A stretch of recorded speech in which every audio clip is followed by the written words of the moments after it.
Hello, and welcome back to 950 Club Anime Podcast. I am Jack, I am Jamaal. I'm Lexi. and we got an awesome guest today at the 950 Club Anime Podcast. Yeah, yeah, yeah, yeah, yeah, yeah. An incredible guest.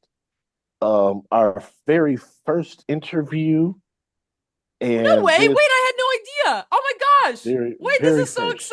exciting.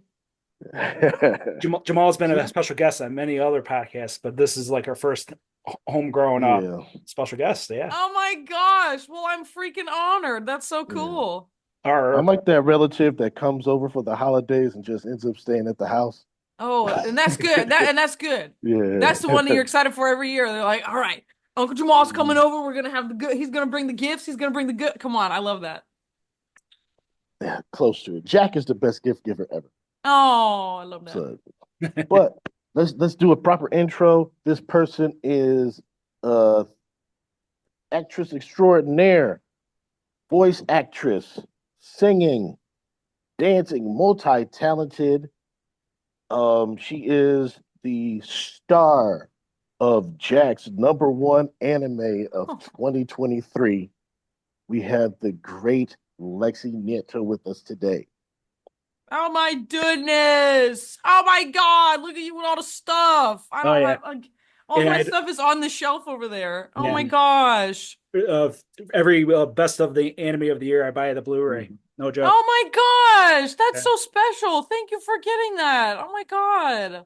And I have a special fan as well. He read the manga before it even came as an anime. Martin, he hyped me with the show, and I Oh was like my one of those things from God. like That's right in my the center. dad and my brother and my dad's Mhm. dad's name. See, Aw, So that's very special. phenomenal. He's a awesome guy. he'll love to Oh, hear nice. that. Well, Yeah, shucks. Yeah, the only absolutely. thing I have on my desk right now is this little keychain that somebody Ah, somebody That's okay. actually gave to Rico, and then he forgot to give it to me, but then he forgot, and so I was at a convention with him, just like sitting at his table, and I saw it on the table, and I was like, "Can I have this?" And he was like, "Oh yeah, that's for you." I was like, "Thank you."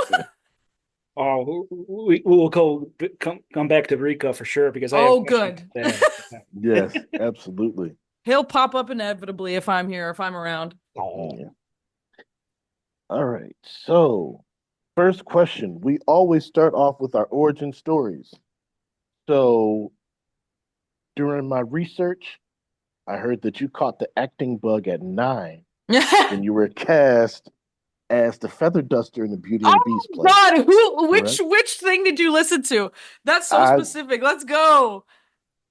We do our research here. We Oh have a my research God. and development team. Oh, so we got that. What is your anime origin story as a Okay. fan? As a As a fan. fan, yes. It was really just like my friends talking about it, I think, because I've always loved drawing. Um, Mhm. and I remember like a long, long time ago, like before I was even really aware of like what anything was really. There was a bookstore at the mall we would go to all the time, and they had a manga section, and I just like, oh, cool, comics. Like I don't even Mhm. remember it. I think it was like officially a manga that was like right to left instead of left to Right. right. I think because it was Inuyasha, and I was like, oh, Mhm. cool, cool person with kitty ears and long hair, and this art style is cool. I want to try and copy it. And then I like open it up, and there's like so much body horror and like all this stuff, and Mhm. I had to have been like 6 or 7, like I was young. I So I don't was blame like, you. whoa, I probably should not be looking at this, but I was also like, this is kind of badass. This is kind of cool. I'm kind of edgy as like a 7-year old going to Catholic school. Like I didn't know anything. Um, but my friends around fifth grade, a friend of mine told me I should watch a show called Princess Tutu, and I watched it in about 7,000 parts on YouTube with like every language subtitles imaginable. Um, I didn't even watch the whole show because I couldn't find it and I didn't know how this stuff worked. Mhm. So that was like that I know was the first anime I watched that's not like Pokemon because to me that doesn't count for me. Like I watched the Pokemon movies and like some of the show when I was really young, Mhm. really young. Same with me. Yeah, yeah. Yeah, yeah. Yeah. So um Princess Tutu was around 5th grade, and then a couple years later, a friend of mine, a different friend of mine, said that she watched Ouran High School Host Club, and I was because she had drawn some fan art from it. And I was like, oh my gosh, these characters are so cute. What is this from? And she was like, she would like send me screenshots from the show and stuff. And she's like, it's kind of weird. I don't know if you'll like it, but you can like watch it, I guess. And then that was the beginning of the end for me. And then it was from there that I watched Soul Eater, and that was where I watched the English dub for both, and I was like, now hold on a minute. These people sound the same. This is this not the same person? And that again, like it all went downhill from there. It was just like I spiraled, and I still to this day I watch shows mostly for the people in them That's Yeah. awesome. for the Yeah, most part. I relate with that. The Colonel Mustang, he also did Mushishi. The Yeah, voice yeah, actor. yeah. Yeah.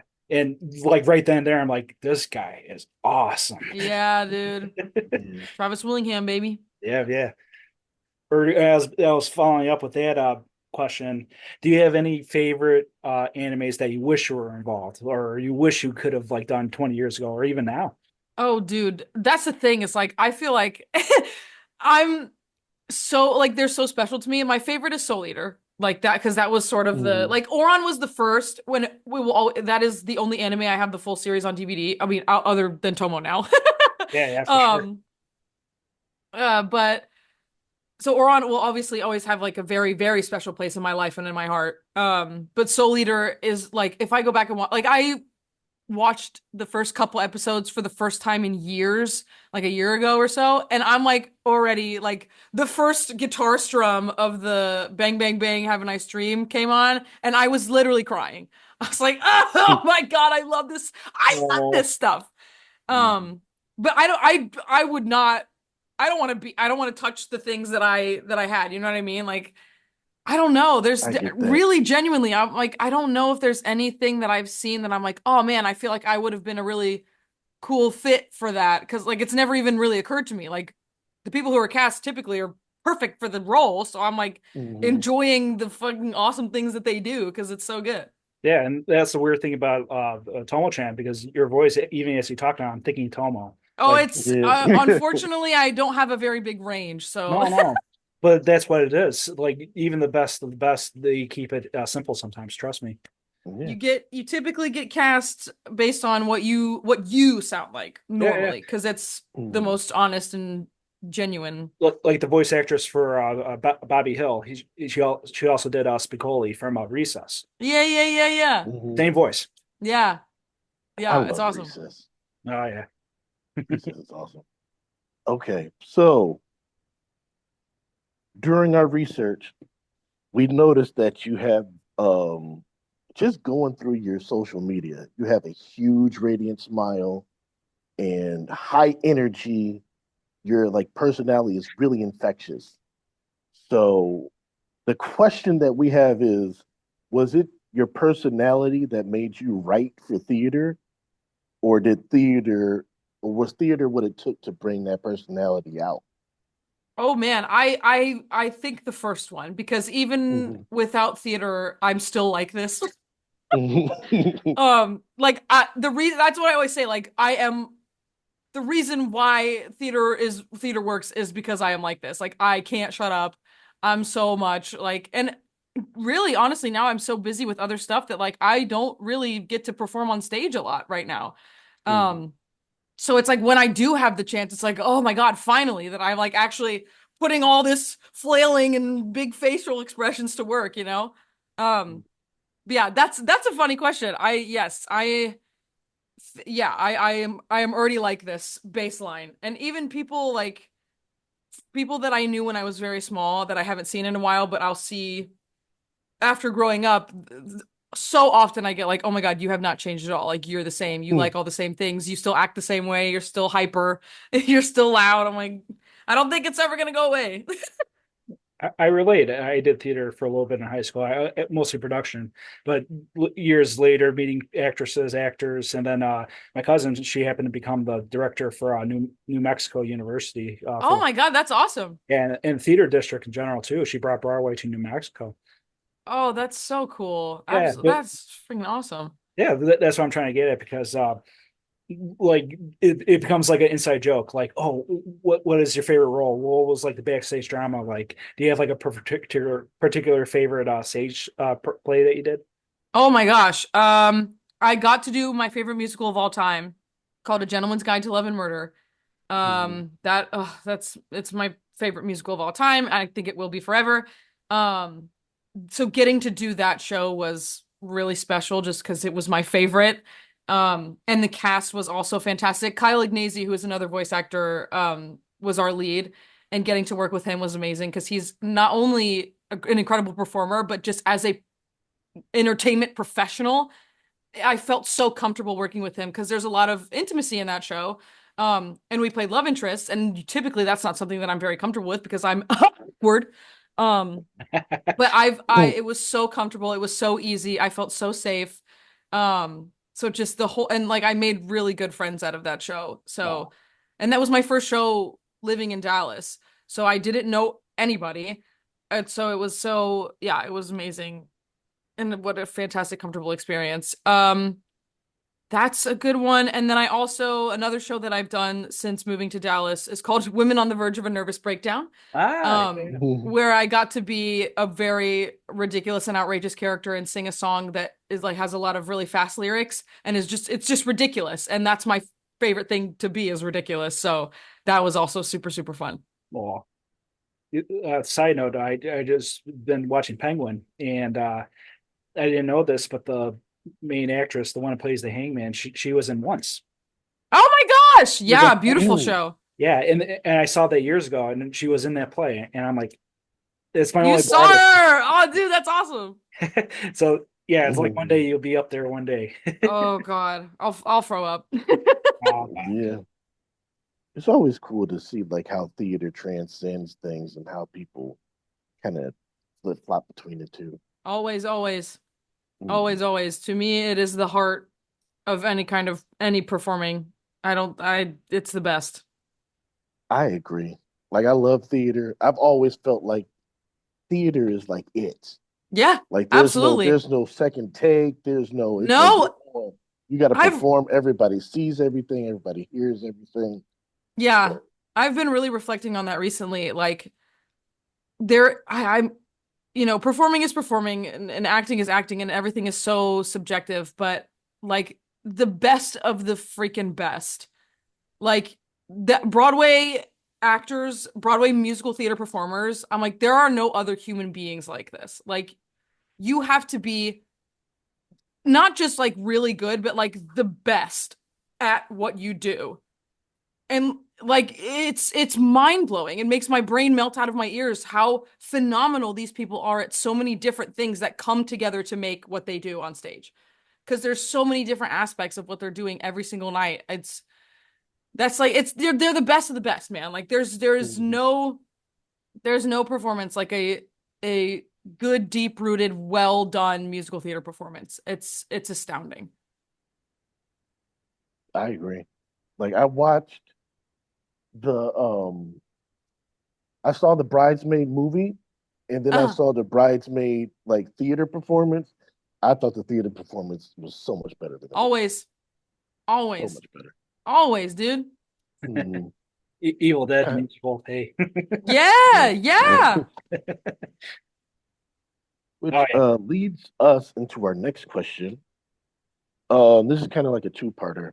Sure. How has theater helped your voice acting career, and has voice acting helped your theater career? Oh man. Theater's the only reason I could do really anything. Mhm. But I mean, just the practice of saying words and being able to read words and feel things while you're reading them and not having because and that's the difference too is like all at least dubbing voiceover is cold reading. So you don't get a chance to look at the script beforehand. Once you're in the booth and you're reading the lines for the first time, saying them, and that's if you fit the flaps and it feels right, that's the take they use.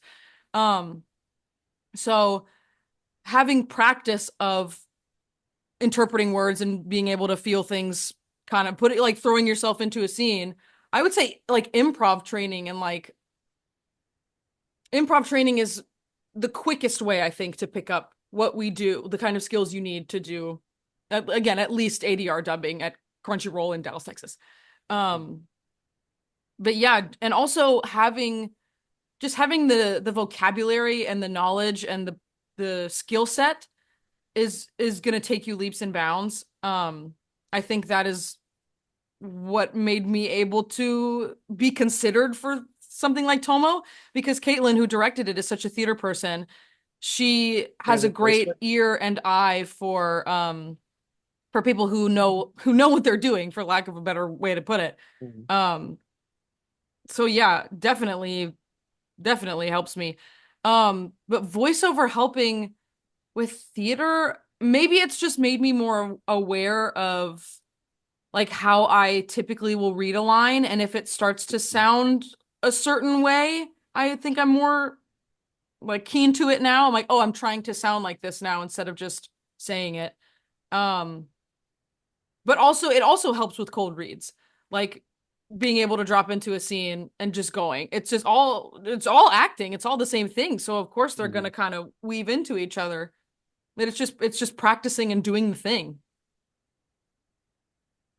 You were brought up on Caitlin. Was she like the voice director, or was Yeah. She was the okay? director for Tomo-Chan. Yeah. So she casts everybody. And every time you go into record, she's there to most typically when you have to do multiple takes of a line, it's usually just to make sure it fits with the flaps. Um, but sometimes there will be some kind of like, would you mind doing it more like this? Can you say it a little bit more? Are you in this scene? I think that she's feeling like this. I mean, it's usually a dialogue, right? It's a conversation Mhm. of like, it's never like, hey, say it like this time, or like, hey, can you, and like giving a line read. Like that doesn't typically happen, thankfully. But it's a collaboration between you, the director, and the engineer who is gonna be there with all the technical stuff, like again, fitting flaps and making sure it's faster or slower on this line or this end. Um, but yeah, it was Caitlin Glass directing, and then Helena Wallstrom as our engineer for the whole show, and it was the dream team. Yeah, yeah. And that I've been always curious about Crunchyroll because Funimation, if I'm not mistaken, used to be in Texas as well. So Crunchyroll just bought Funimation technically bought Mhm. Crunchyroll, but assumed the title of Crunchyroll. Gotcha. So it's all the same people and all the same thing. So it Mhm. was it was actually still Funimation when I started, but they were Mhm. just beginning the merger as I was getting started. There you go. Yeah, cool. Yeah, yeah, I Hmm. was wondering about that transition. Like, what's it like inside there? Is it like a Wonderland, like Ghibli, Studio Ghibli? Not quite. They At first it was just an office building. But as they've kind of settled into their space, there's some more personality to it, but it's nothing like the San Fran studios or the San Francisco like headquarters. Theirs is like decked out like a Tokyo alleyway. Like it's incredible. Ours does not look like that. They have like kind of theming areas, like they have cool wallpapers and stuff. But I mean the one in California is crazy.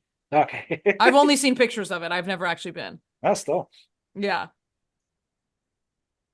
How do you practice your craft between roles? Oh man. I should be better about it, honestly. When it comes to musical theater, I sing in the car almost every day just for fun. Mhm. And inevitably because I'm me, I'm like trying to be like, okay, am I placing this right? How could I sing this healthier? Whatever, instead of just having fun. Um, I should be better about practicing more. Um, yeah, What do you I mean don't with the know. fun? I consume a lot, I think, which doesn't Mhm. isn't practicing really, but like when you're obsessed with something, consuming is doing your research. So I Yeah. love seeing shows and watching my friends in shows and Okay. doing all and like taking notes. Okay, what did they do that I really like? Like, what could I, if there's something that I didn't really agree with, why? What would I do instead? Stuff like that. Like, that's just kind of how my brain works now. Mhm. It's so always in that mode. Um, so just yeah, consuming and watching stuff. I love to see things and to see especially people that I so respect and admire their performance always. I'm gonna seek out their things and be like, okay, what about this speaks to me? What about this could I start practicing in my own performances? Mhm. Consuming. I'll say that. That's my answer. Well, That's absorbing the knowledge. Yeah, yeah. exactly. That's interesting because I like you hear like musicians or like athletes and they'll be like I don't listen to other music or I Oh, don't watch other people no play. way. because they don't want to be influenced by Right, others. right, of But course. but also you have the people that's like, I consume all of it because you might be able to take a little from here, a little from Exactly. there, and add And it you all mean, to your. Yeah. I've been listening to my favorite musician has a podcast where he interviews other guitar players, and Mm, it's like every single person on there. They're like these are like prolific guitar players that are like Hall of Famer crazy people that are like, "Oh, I listened to these five bands when I was younger and I tried to copy them, and then in doing that I found my voice. In doing that I found my style." mm, So, even just as human beings, we are just kind of amalgamations of the people that we love and surround ourselves with along the way. So I think it's just inevitable as an artist that you would do that with the art that you most identify with. If I may ask, what's the guitarist? What's podcast? Corey Wong, Wong Oh, Knows mm. oh, Podcast. oh, phenomenal. That's my Awesome favorite choice. guy ever. I didn't know he had one. Mhm. Oh, it's amazing. Oh my God, Wong Knows Podcast, dude. He is, I mean, I could go on. That's a whole other podcast episode we would have to do where I Mhm. talk about why I love Corey Wong. Well, dad and guitarist 101 because I'm one too. And Oh my God, yeah, awesome. Jamal's played prior too. Yeah, yeah. I played a Oh, little nice. bit. Come I'm not that on. good. Yeah, and that's the thing. Like, I don't play a lick of any instruments. I will Mhm. plunk on a piano if I need to like figure out a melody for something or like warm Yeah. myself up with my Mhm. voice. But yeah, I don't play a lick of guitar, but I love that guy. I think that he's just the bee's Mhm. knees. And that leads up to my follow-up question. Like, is there like a favorite like song that you practice or even like favorite OP song from the anime? Oh God, I can't. I mean, I don't know Japanese, so I can't really sing along to most of them. I do know all the lyrics to the Hetalia theme song back from eighth grade. Hey, Talia! Yeah. Mamma mia!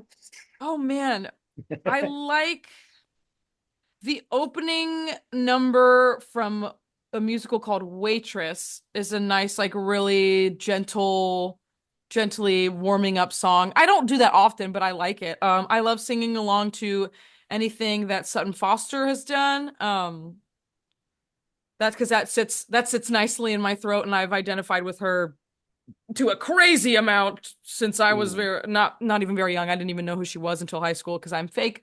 Um, but yeah, I Mhm. anything that she's done, I love singing along to. I love the band Couch, who is currently opening for Corey Wong on tour right now, which I can Oh, only believe. I can oh, only believe he made that decision because he knows that they're my second favorite band. phenomenal. Um, um, yeah, the lead singer from Couch has a really warm, lower tone of voice, so I like singing along to those songs too. Anything like kind of like soul, kind of funky stuff like that, I really get a kick out of. Phenomenal. Yeah, yeah. I know your wheelhouse. You have a good choir taste, if I may Oh, say. thank you. Unfortunately, I have to agree with you. I gotta say, I think so too. You Dude, have a yeah. good voice. You have a good voice too. I saw your Operation Wong Note, Oh and my I thought it God. was phenomenal. I thought it was great, Thank personally. you so much. Oh my gosh. That was such So, a silly thing that happened. Oh man. Cool. but it was good. You'll get Thank there. you. Thank you so You'll get much. there. It It was a lot of definitely helped you when fun. you did Tomo doing karaoke of kid songs. Oh my God. I know. Caitlin will tell the story, which is so also insane that I can say that.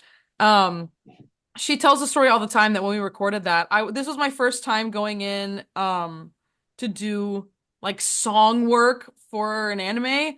And what they do is they send you the lyrics ahead of time, and then they'll send you somebody recording a scratch track. And what that is just somebody singing to what it's supposed to sound like.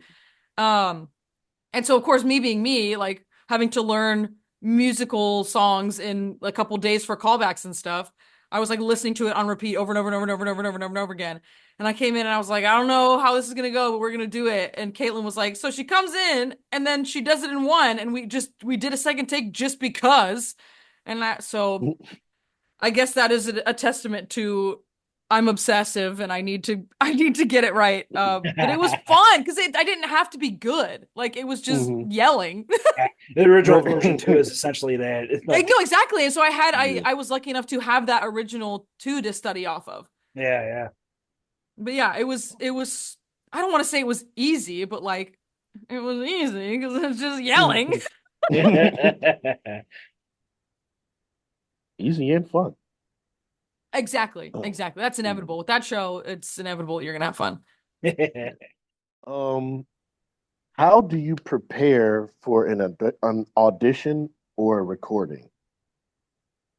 For theater, thankfully, since I am practiced and I have my set book of audition songs, Hmm.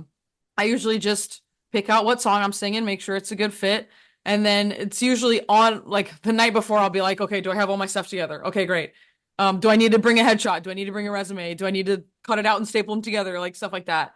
Making sure I have all the things that I need ready to go. How many songs am I singing? How long is the cut of the song that I'm singing?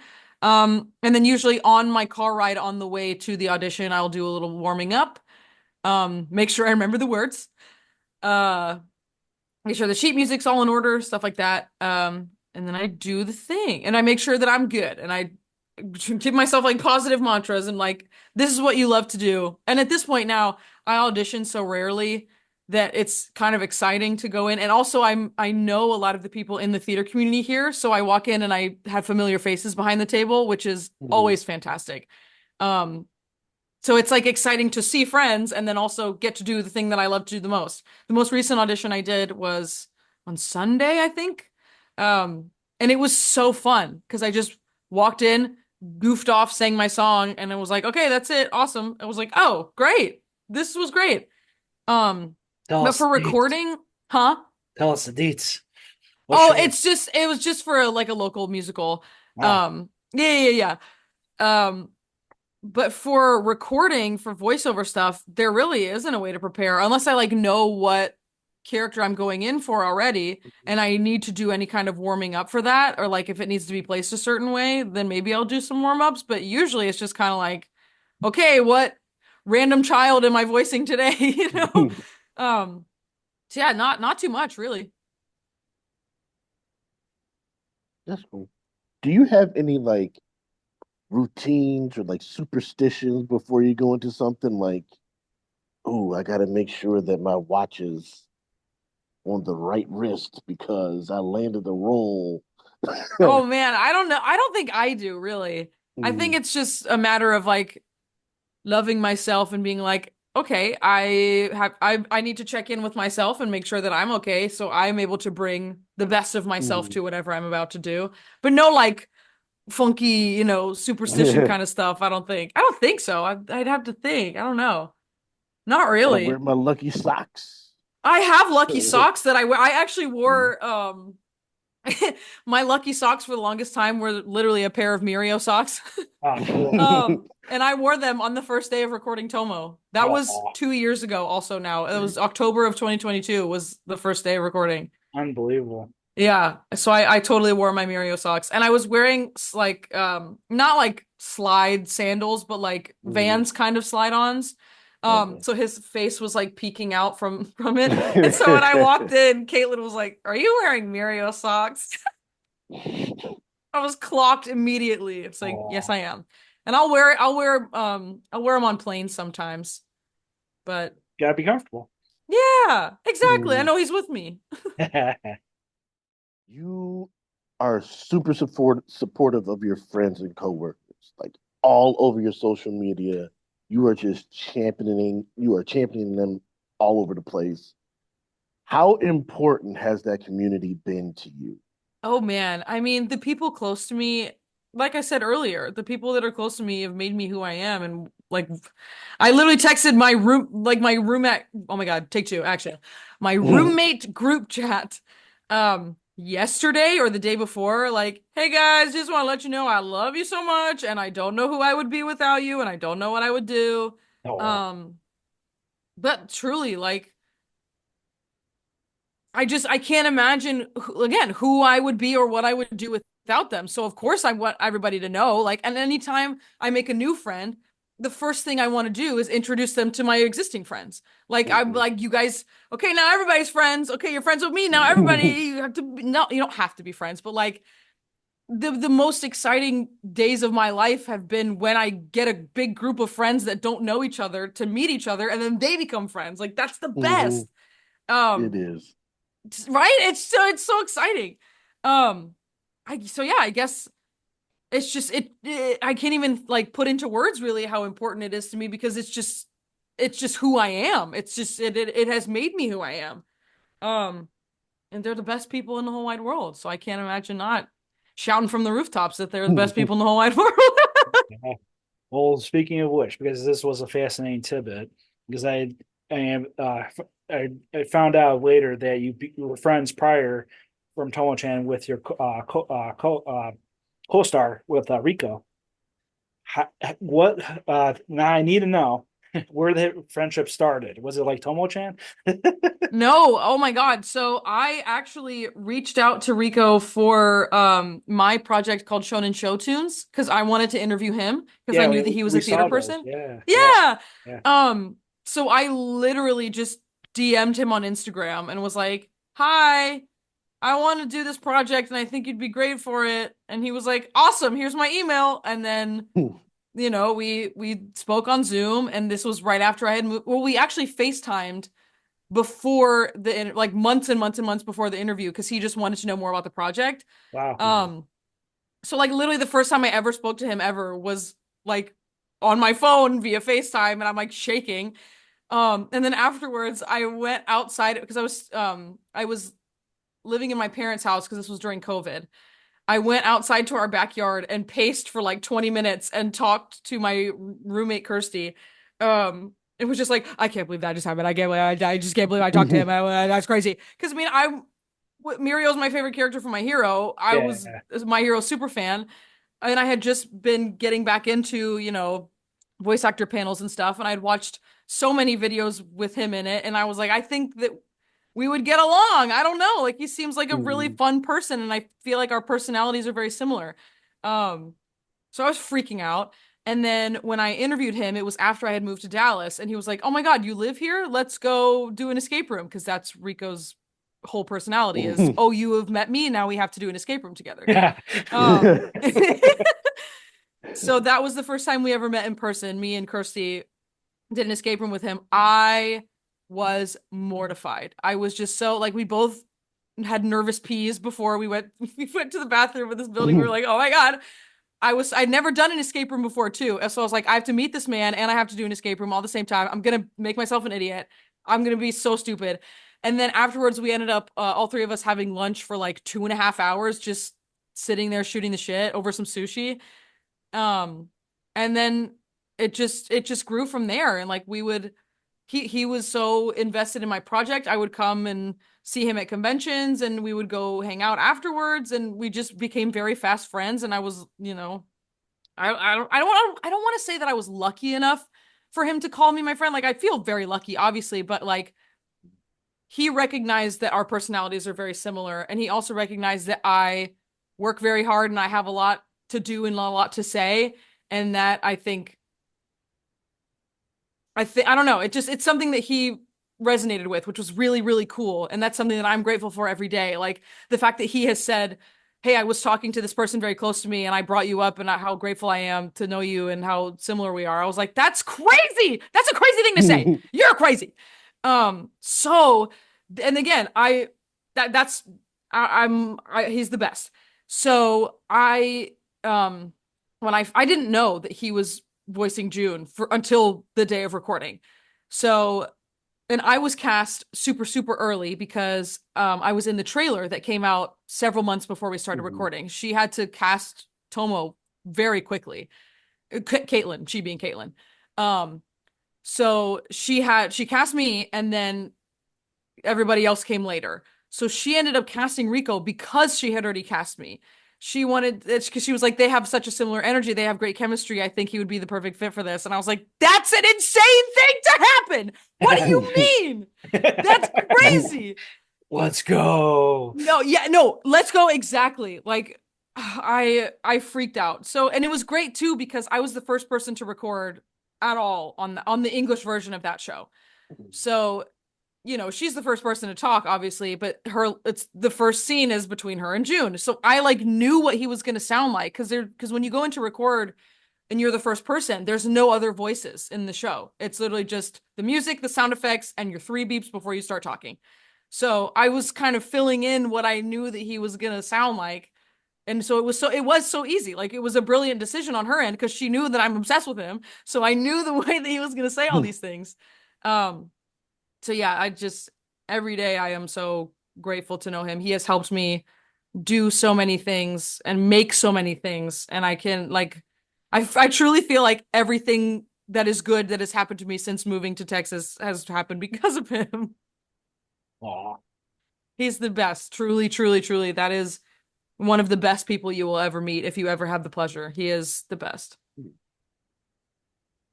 That is awesome. No, another origin story. That's a good question, Jack. Yeah, yeah. Oh, a hot button issue in the world today. Um, oh, not to get too political, is DEI, right? And especially in like animation, we see how important representation has become with Apu from The Simpsons being recast. What's her name? Missy from Big Mouth, I think got Mm-hmm. recasted as well. Yeah. So Family like Guy. how right, exactly. So and I know you've said before, like with your vocal tone, you tend to get casted at towards, younger male roles. So how important is it for you to, have that diversity and not only in just the roles that you take, but you know, being with your vocal tone, being able to play a woman. So you could play a Tomo, or you could play like, the regular schoolgirl. Yeah, I mean, I know that I am privileged in pretty much every way, like just in life. So I know that I at least I try to be keep a level head about casting kind of things because like I have it so much better than so many other people. Um, when it comes to voiceover, and especially in anime, most female roles, not even just female roles, but like even younger children roles are so much higher sounds than I can make naturally. So I just there are some brilliant, amazing like luck bombs like Tomo, where it's like, oh, here's a young girl and she needs to have a lower voice, that it just works out like that. But they're very few and far between, at least from what I have seen and from what I've been exposed to and what I've been able to be involved in. Um, so roles are kind of few and far between for someone like me because I'm sure I could do some work in working on my range and all that all that stuff. Um, but I mean, I personally, because again, I feel like it would be selfish of me to say I would love to see more deep voiced females, but again, like I know that I'm so privileged in so many other parts of my life that I'm like, it's fine. Like, the person who is right for the role is the person who's right for the role. So like go for it. Um, especially if it has something to do with like ethnicity and race. Like, oh my God, obviously cast within that because that's so important. Oh my God, that's so important for people to see themselves in those kinds of roles. Um, but just for like vocal tonality, I don't know. I would again, like I said, I would love it if the anime women sounded like normal women. Um, but I guess that's just it doesn't always fit with the story that is being told. Mm-hmm. And I totally understand that because again, I can say that all day, but when I go to watch an anime and a sound comes out of a character that I'm not expecting, it can be to the point where it's distracting and I'm no longer focused on the Mm-hmm. story. I'm focused on how weird that sounds and how off-putting that sounds. Um, so yeah, I guess that's my 2 cents on that, but I don't know if I'm the best if I'm the best researched or well knowledgeable person about that stuff. But yeah. It's totally understandable, and that's the unique thing about Mm-hmm. Tomo-Chan for both original and for the English as well, because you guys had like a same type of like focus, same type of like Mm-hmm. mold and build, and especially with the other female co-stars like with Carol and Mizuzu, who were Mm-hmm. played by Sally Maki and Jade Saxon. Sally Maki did both the Japanese. Yeah, insane. She is the freaking coolest. She was so kind when I met her.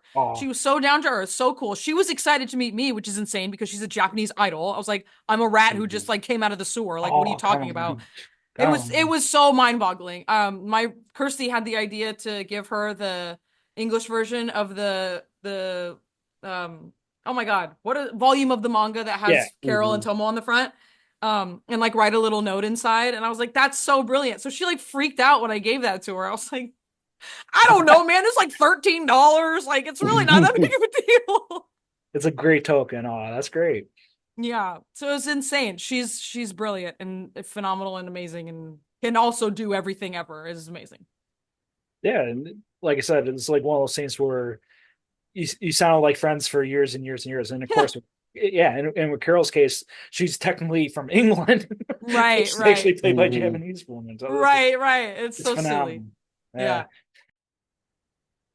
Um, since we're talking about the vocal performance, how did it feel to get recognized for that performance by getting a Crunchyroll nomination for Best English Anime Voice Artist? Literally fake. Like like not real. Like when Marissa Duran, who was also nominated, is the one who Hmm. actually texted me that that had happened.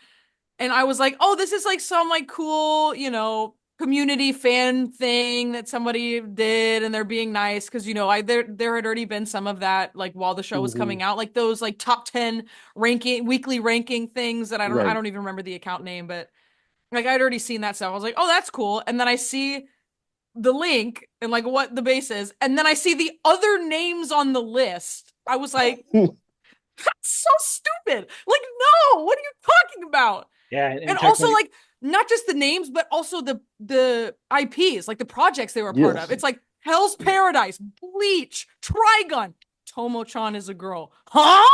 Like this, they're like Demon Slayer, like these triple A shonen crazy things that people have been anticipating forever. And then this silly little rom-com shoujo, like that, it truly it rocked my world. Truly. It was incredibly validating, but it was I again it like didn't process. It did not Hmm. actually get through my thick skull for a while. But again, it would like to see my name with all those other people. I was like, "What?" yeah, Like yeah. maybe what I did not just was a fun little thing that I was lucky enough to stumble into, but it was actually good and it was actually Hmm. whatever. Like it slapped me in the face to be like, hey, you're doing the right thing. Hey, you're actually good at this. Which is very cool. And I need to tell myself that because I am somebody who is like irrationally and unreasonably hard on myself. Um, so to have that, we can't depend on external validation, but that was Hmm. really nice. Oh no, it was well deserved. And mind you, Crunchyroll, how it's set up is literally judges from around the freaking world. Right. The So anime that's community. insane. Yeah, It blows my mind. yeah.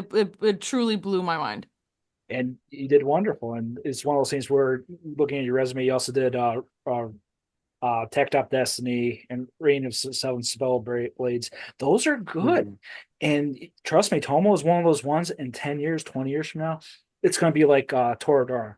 Like the Oh Yeah. my lore. God. Yeah, it will be. It's the closest comparison I can think of. I Hmm. like it more than Toradora, to be honest. Oh So, man. Well, thanks. Well, I mean, because again, that's a household name. Like you say the name of that show and that manga, and I know exactly what you're talking about. I know exactly what the main Hmm. characters look like. I know the little theme song. So like the idea that something that I have been a part of will be that important, could be that important, is insane to me. yeah, and you're just going to stack the resume. Trust me, you got this.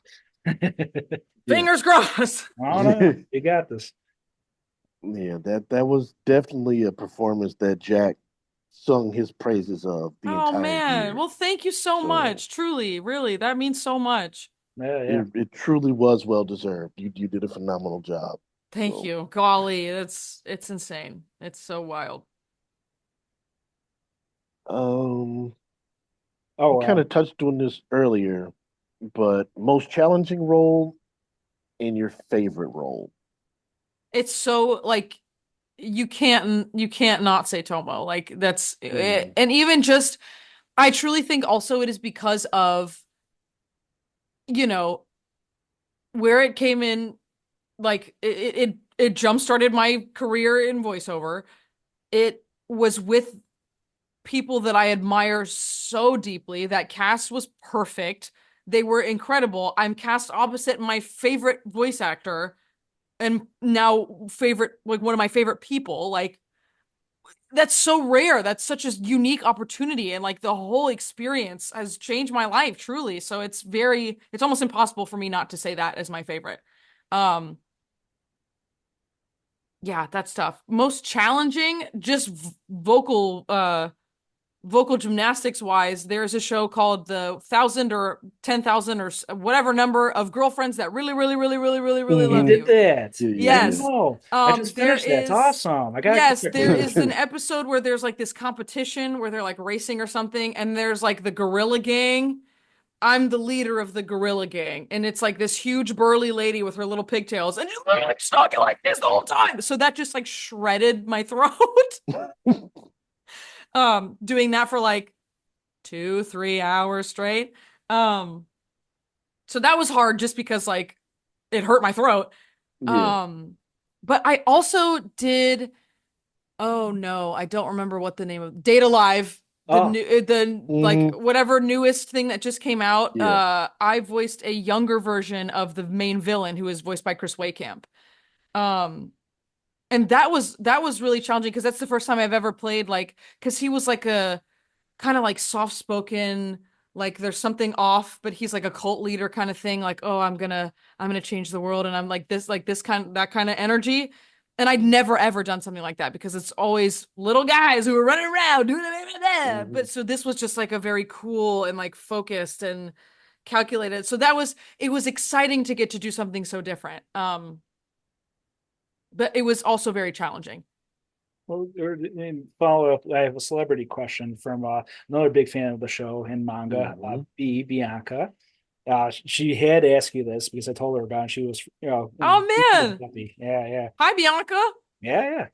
Oh, good shout out. Hmm. And she asked, "What do you think overall with the story Tomo-Chan? Do you relate with this insecurities that either Tomo or June have?"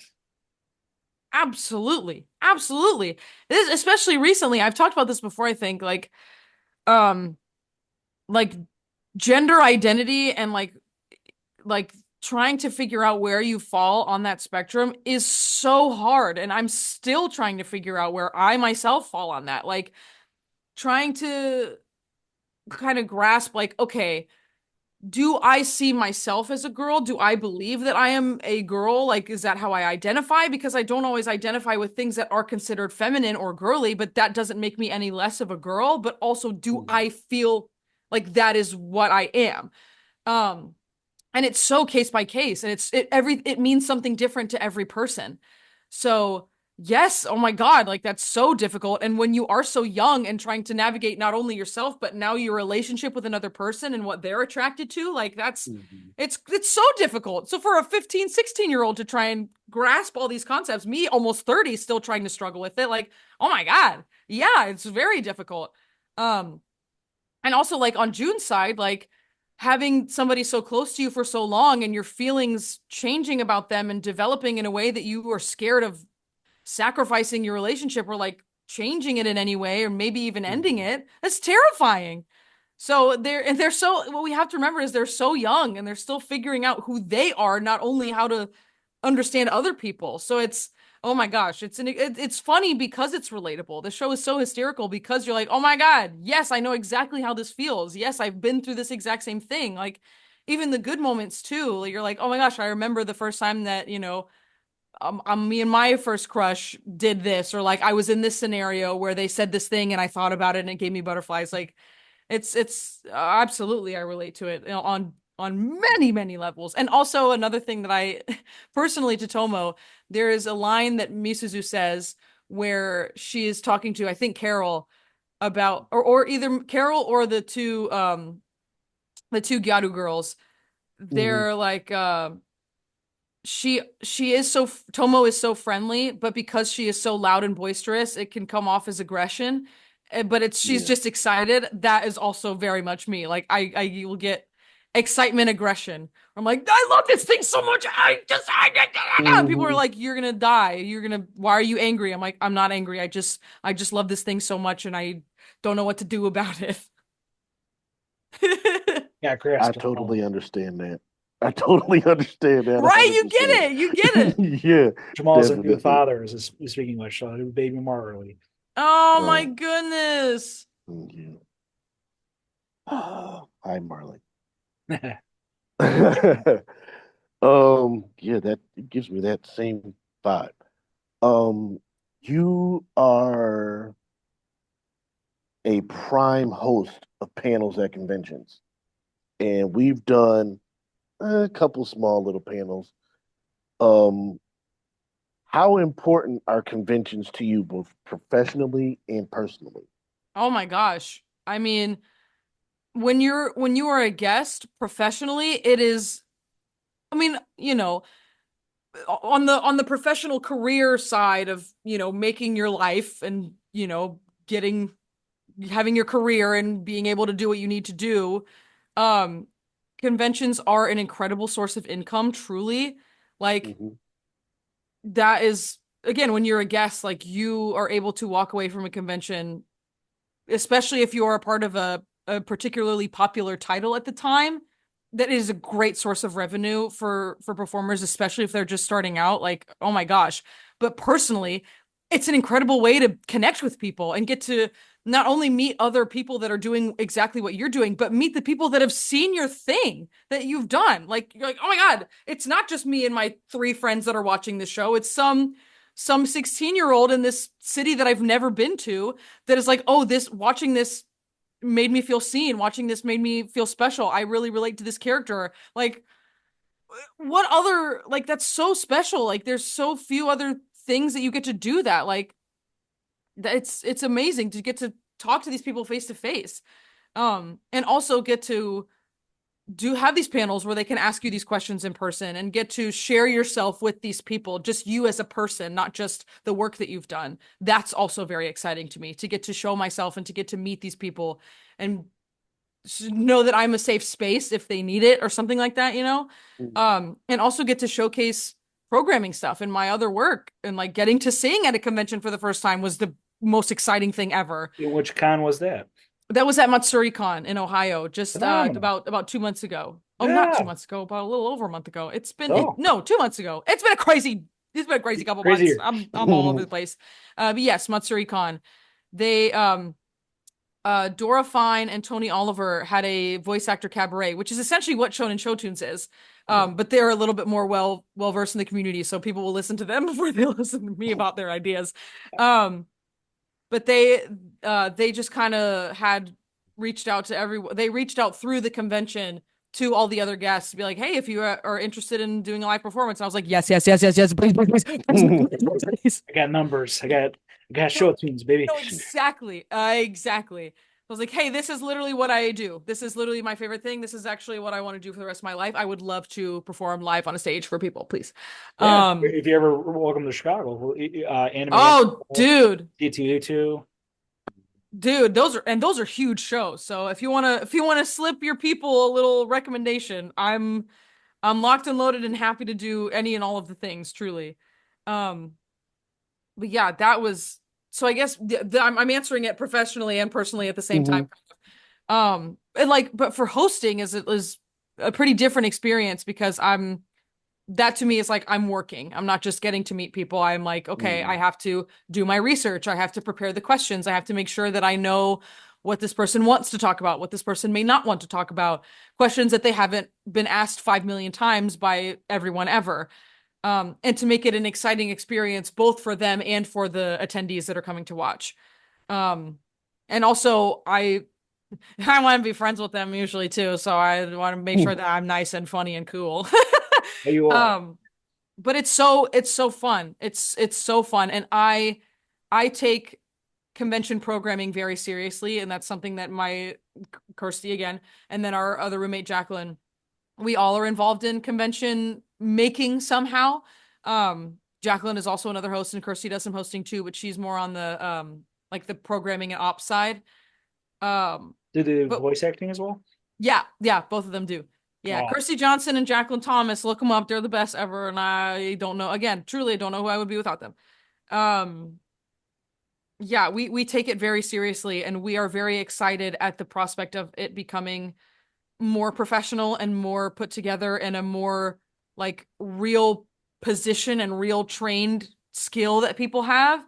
Because so many of these, so many panels that I watch on YouTube or the conventions that I'll go to, they either won't even have a host at all, or the host isn't a host. They're just, some person that works on the staff or just a cosplayer that Mm. got put on this because they needed more content for their contract. Like, I don't know. It's tough. It's tough to watch sometimes. Um, so that being taken more seriously and getting people who are really good at it into those spots, and I'm excited at the prospect of that happening. So I'm excited to do it more, to hopefully show people that it can go really well and it can be Mm. good, and it is possible to have somebody who is not only good at the job but also fun. Um, so yeah, I don't know. Oh, I kind of rambled. oh, cool. No, I'm buying that ticket. that is that is great because I mean we've done a couple of smaller panels and we could Hmm. definitely like use the pointers on just seeing like how different ones are and Yeah. even And though again, it's like it's consumption. It's just because I've yeah. watched an abysmal amount of voice actor panels on YouTube that Hmm. I've seen Yeah. the ways it can go wrong. I've seen the ways it does go wrong. The way it has gone wrong with me on the microphone, and the way that I need to, like, okay, how can I navigate this situation? I also feel like I have a little bit more of that skill set because I also worked at a theme park as a character. So the way that Mm. you have to navigate out of uncomfortable situations, but staying in character and not saying bad words and not being rude, and also still playing by the rules of the theme park, like, I have that. I have that innately in me because I had to do it for a year and also speak in a British accent. So like, um, I feel like that is something that really helps, is already having to do that kind of stuff on the fly. Yeah. What was I gonna say? Johnny Young Bosch. That's one guy I usually watch with interviews. Yeah, He does yeah. he does Mm. the world commands and stuff. It's pretty funny. Yeah, That, dude. and like you said, with improv, yeah. Kirsty got to host for him the first thing was the first year of Anime Frontier. She got to Mm. do, or no, it had to be the second year. Um yeah, it was awesome. She wore the his character from Demon Slayer, his like robe. She has like a cool Hmm. button-up shirt that is his character's thing, so she wore that when she hosted. It was awesome. Any final questions, Jamal? Um, yeah, a couple more. What are your thoughts on AI? Thumbs down. For Since for all you audio listeners, I'm doing a thumbs down. we're right there with you, trust me. Yeah. We are. Especially with voiceover stuff. I actually just recently, like within the past 2 weeks, I have had Mhm. a friend of mine reach out and tell me that my voice is on some, I think it's like character.ai is a website, that Tomo is on there. And I was like, Really? well, I hate that. Hey, that's terrifying. Hey, that's really scary. Yeah. Um, yeah. Not a fan. I it's tough, right? Because like, I mean, with voiceover, with art, period, it's not tough. It's don't do that. Don't use it for Right. art. Don't use it for making up for performances. AI voiceover, don't do that. Just stop. You are taking jobs from people. You are taking people's art. You are taking people's handiwork, things that they have spent so much money and time and passion and energy, and the thing that they love to do the most. You're making a computer do it. It can never, ever, ever be as good as a real person. Common sense, easy answer. But for things like using, I don't even want to even call it AI, but what they are trying to do with it, that kind of technology, using it for medical procedures or Yeah. something like that, Hmm. or There's like, plus and negative for sure. Yeah. right. So like there's ways to use it, and there's ways to, why the hell would you ever consider doing this? Don't use it for creative things, and don't use it for things that can safely and easily be done by human beings. Um like, only use it for research, only use it for things that are going to make you better at something, or help people stay alive and have healthy lives. Because the more of it there is, the worse it is for the environment, because they're having to build these huge, like, whatever tower things that are using all this electricity and energy, and it's, sorry, I'm like really like It's a passionate um subject. No, it's okay. but yeah, no, truly, like, again, I it's a thumbs down for me unless it is actively saving people's lives. it's a thumbs down for me. And I think that's the simplest way I could put it. It's the right answer. No shame. Yeah, yeah. Yeah, it is. Like as I mean, I think Jack would agree. Like as fans, like the thought of AI being used creatively terrifies us. It's awful. It And it's like it's not terrifies just us. like right, just like as a consumer too. Like I don't want these incredible performance. The reason that I watch these things, I said it the first question in this whole thing. Mhm. The reason that I watch it is for the people in it. I love to Right. see their work. I love to see what they do. I love to see how they put themselves into these characters. So to have that be false and made by not a human person, I don't want anything to do with that. It's just like I don't. It's not going to be able to do the same job. Not even, Just like you said before, not ever in 1,000 years. No. it's not going to be able to convey the emotion Nope. or any like. I just don't. But it terrifies me because I know it's going to be too easy for companies to just be like, Hmm. yeah, let's just AI this. Right. But I mean, Yeah. again, the only thing that we can do about it is just keep talking about it. Yeah. Just keep talking about it and don't support the companies that do, because if you stop and we keep talking about it, and like that's the only way that things are going to change, if we don't shut the hell up about it. So keep talking about it. Keep saying that it sucks. Keep bashing it. Don't give it your money. And Jamaal brought up to me that you done some graphic design. I do. Mhm. Well, and that's the thing with the AI as well, like with fan art and like general art in Oh general. yeah. Mhm. Yeah, it's just Yeah. mind-boggling how they I have. can't even, and it's the same thing. Like I can't even begin to think about like I can't.